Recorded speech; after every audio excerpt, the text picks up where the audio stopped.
ಜಗಳೂರು ಪಟ್ಟಣದ ಗುರುಭವನದಲ್ಲಿ ತಾಲೂಕು ಆಡಳಿತ, ತಾಲೂಕು ಆರೋಗ್ಯ ಇಲಾಖೆ ಮತ್ತು ಮಹಿಳಾ ಮತ್ತು ಮಕ್ಕಳ ಅಭಿವೃದ್ಧಿ ಇಲಾಖೆ ಹಾಗೂ ಪೊಲೀಸ್ ಇಲಾಖೆ ಮತ್ತು ವಿವಿಧ ಇಲಾಖೆಗಳ ಸಹಯೋಗದೊಂದಿಗೆ ಪೋಸ್ಕೋ ಮತ್ತು ಬಾಲ್ಯ ವಿವಾಹ ಕಾಯ್ದೆ ಹಾಗೂ ಕ್ಷಯರೋಗ ಕುರಿತು ಆಶಾ ಮತ್ತು ಅಂಗನವಾಡಿ ಕಾರ್ಯಕರ್ತರಿಗೆ ಕಾರ್ಯಾಗಾರವನ್ನು ಹಮ್ಮಿಕೊಳ್ಳಲಾಗಿದ್ದು, ಇದೇ ವೇಳೆ ಶಾಸಕ ಬಿ ದೇವೇಂದ್ರಪ್ಪನವರು ಕಾರ್ಯಕ್ರಮದ ಉದ್ಘಾಟನೆಯನ್ನು ನೆರವೇರಿಸಿದರು. ಬಳಿಕ ಮಾತನಾಡಿದ ಅವರು, ಮೌಢ್ಯತೆ, ರಕ್ತ ಸಂಬಂಧಿಗಳಲ್ಲಿ ವಿವಾಹತನದಿಂದ ಬಾಲ್ಯ ವಿವಾಹ ಸಾಮಾಜಿಕ ಪಿಡುಗಾಗಿದ್ದು ನಿರ್ಮೂಲನೆಗೆ ಜಾಗೃತಿ ಅಗತ್ಯ ಎಂದು ಅಭಿಪ್ರಾಯ ವ್ಯಕ್ತಪಡಿಸಿದರು. ಬೆಳಗಾಂನಲ್ಲಿ 2 ದಿನಗಳ ಅಭಿವೃದ್ಧಿ ಕೆಲಸವನ್ನ ತಿಂದಾಕಿದ್ದು, ಸಮಯವನ್ನ ತಿಂದಾಕಿದ್ದು ಯಾವುದು ಅಂತ ಹೇಳಿದ್ರೆ ಇವತ್ತೇನು ಈ ಸಂಬಂಧಪಟ್ಟು ಬಾಲ್ಯ ವಿವಾಹ ಸಂಬಂಧಪಟ್ಟಿರ್ಬೋದು, ಅದೇ ರೀತಿ 18 ವರ್ಷದ ಒಳಗಡೆ ಪ್ರಸೂತಿಯಾಗಂತ ವಿಚಾರ ಇರ್ಬೋದು, ಅದಾದ ಮೇಲೆ ಲಿಂಗ ಪತ್ತೆ ಮಾಡುವಂಥದ್ದಿರ್ಬೋದು, ಭ್ರೂಣ ಪತ್ತೆ ಮಾಡುವಂಥದ್ದಿರ್ಬೋದು, ಇವೆಲ್ಲ ವಿಚಾರವನ್ನ 2 ದಿನಗಳ ಕಾಲ ಸೆಷನ್ ನಲ್ಲಿ ತಿಂದಾಗ್ತದೆ. ಎಷ್ಟು ಕೇಸ್ ಇದಾವೆ ಅನ್ನೋಂಥದ್ದು ಇದರ ಅಡಿಯಲ್ಲಿ ಬಂದಿರೋ ನನಗೆ ಗೊತ್ತಾಗಿದೆ. ಅವರೆಲ್ಲರೂ ಬಹುತೇಕವಾಗಿ 100ಕ್ಕಿಂತ ಹೆಚ್ಚು ಕೇಸ್ ಇದಾವೆ. 100ಕ್ಕಿಂತ ಹೆಚ್ಚು ಕೇಸ್ನಲ್ಲಿ ಮೇಲೆ 10 ಅನ್ನು ಹೇಳ್ಬಿಟ್ರೆ ನನ್ನ 100 ಕೇಸ್ನವರು ಅದು ಶಿಕ್ಷಣದ ಕೊರತೆಯಿಂದ, ಮೌಢ್ಯತೆಯಿಂದ, ಅಂಧಕಾರದಿಂದ, ನನ್ನ ಮಗಳು ಅಂದ್ರೆ ಮೊಮ್ಮಗಳು ನನ್ನ ಮಗನಿಗೆ ಅಕ್ಕನ ಮಗಳು ಮಾಡ್ಕೋಬೇಕು ಅನ್ನಂತ, ಯಾಕಂತ ಹೇಳಿದ್ರೆ ನನ್ನ ಆಕೆ 18 ವರ್ಷ ಮೀರಿದ ಮೇಲೆ ಮದುವೆ ಮಾಡಕ್ ಹೋದ್ರೆ ನಾನು ಇರ್ಲಾರೆ, ಅಜ್ಜಿ ಕಣ್ಣೀರಿ ನನ್ನ ಮಕ್ಕಳು ಮದುವೆ, ಮೊಮ್ಮಗಳ ಮದುವೆ, ಮಗಳ ಮದುವೆ ನಾನು ನೋಡ್ಬೇಕು ಅಂತ ಹೇಳಿ ಎಲ್ಲೋ ಒಂದ್ ಕಡೆ ಮೌಢ್ಯತೆಯಿಂದ ಮಾಡ್ತಾರೆ. ಇದು ಕಾನೂನಿಗೆ ವಿರುದ್ಧದಂತ ನನಗೂ ಗೊತ್ತು.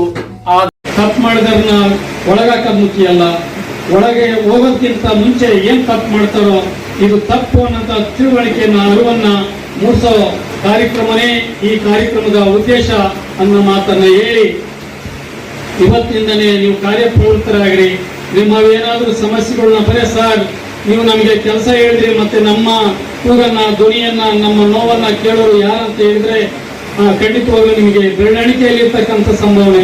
ಸರ್ ಹೇಳ್ತಾ ಇದ್ರು, ನಿಮ್ಮೆಲ್ಲರಿಗಿಂತ ಹೆಚ್ಚಿನ ಪಟ್ಟು 3-4 ಪಟ್ಟು ಸಂಬಳ ನಾವು ತಗೊಳ್ತೀವಿ, ಯಾವುದೋ ಕನ್ಸಲ್ಟೇಟ್ ಫೇನಲ್ಲಿ ನೀವು ವರ್ಕ್ ಮಾಡ್ತೀರಿ, ಹಾಗಾಗಿ ನಿಮ್ಮ ಕೆಲಸನ ನಾವು ತುಂಬಾ ಪ್ರಶಂಸೆ ಮಾಡಬೇಕಾಗ್ತದೆ, ಬಂದು ತೆಟ್ಟಬೇಕಾಗ್ತದೆ, ಹೊಗಳಬೇಕಾಗ್ತದೆ ಅಂತೇಳಿ ಅದೆಲ್ಲ ಸರಿ. ಅದ್ರ ಜೊತೆಗೆ ನಿಮಗೂ ಹೊಟ್ಟೆ ಇದೆ, ನೆತ್ತಿದೆ, ನಿಮ್ಮ ಧ್ವನಿಯಾಗಿ ನಾನು ಬರ್ತಕ್ಕಂಥ ದಿನದಲ್ಲಿ ಸಂಬಂಧಪಟ್ಟ ಇಲಾಖೆ, ಸಂಬಂಧಪಟ್ಟ ಸರ್ಕಾರ, ಸಂಬಂಧಪಟ್ಟ ಮುಖ್ಯಮಂತ್ರಿಗೆ ನಿಮ್ಮ ಬೇಡಿಕೆಗಳನ್ನ ನಿಮ್ಮ ಪರವಾಗಿ ಧ್ವನಿ ಎತ್ತಕ್ಕೆ ನಾನಿದ್ದೀನಿ ಅನ್ನೋ ಮಾತುಗಳನ್ನ ಹೇಳಿ ಕಳಿಸಿ, ಇವತ್ತಿನಿಂದಲೇ ಕಾರ್ಯಪ್ರವೃತ್ತರಾಗ್ರಿ.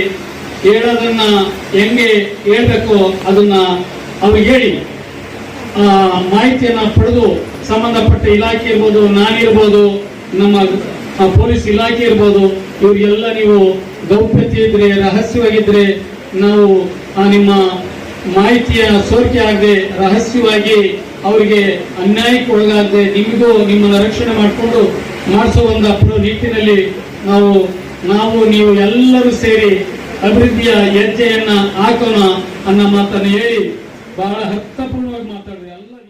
ಇನ್ನು ಇದೇ ವೇಳೆ ಸಿಪಿಐ ಶ್ರೀನಿವಾಸರಾವ್ ಮಾತನಾಡಿ, ತಾಲೂಕಿನಲ್ಲಿ ಪೋಸ್ಕೋ ಪ್ರಕರಣಗಳಿಗೆ ಪೋಷಕರೇ ಹೊಣೆಯಾಗಿದ್ದು ಮಕ್ಕಳ ನಡವಳಿಕೆ ಬಗ್ಗೆ ಸದಾ ಜಾಗೃತರಾಗಬೇಕು. ಮೊಬೈಲ್ನಿಂದ ಮಕ್ಕಳನ್ನು ದೂರವಿಟ್ಟು ಕುಟುಂಬದಲ್ಲಿ ನಿತ್ಯ ಚಟುವಟಿಕೆಗಳ ಪರಸ್ಪರ ಚರ್ಚೆಗಳನ್ನು ನಡೆಸಬೇಕು ಎಂದರು. ಹಾಗಾಗಿ ಶಿಕ್ಷಣ ಇಲಾಖೆಯವರು 2022, 23, 24 2 ವರ್ಷದಲ್ಲಿ 14 ವರ್ಷಕ್ಕಿಂತ ಕಡಿಮೆ ಇರ್ತಕ್ಕಂಥ ಎಲ್ಲಾ ಮಕ್ಕಳದ್ದು ಲಿಸ್ಟ್ ಕೊಟ್ರೆ ಸೀದಾ ನಾನೇ ಅವ್ರ ಮನೆಗೆ ಹೋಗ್ಬಿಡ್ತೀನಿ, ನಾನು ಪೊಲೀಸರನ್ನ ಕಳಿಸ್ತೀನಿ, ಮಕ್ಕಳನ್ನ ಯಾಕೆ ಶಾಲೆಗೆ ಕಳಿಸಿಲ್ಲ. ಸೊ ಇಲ್ಲಿ ಅದೇ ಹೇಳ್ದಲ್ಲ, ಹಾಗೆ ಕಾನೂನು ವರ್ಷದ ಎಲ್ಲೋ ಸ್ವಲ್ಪ ಭಯ ಬೇಕು, ಸಮಾಜದಲ್ಲಿ ಎಷ್ಟು ಇರಬೇಕು ಅಂತ.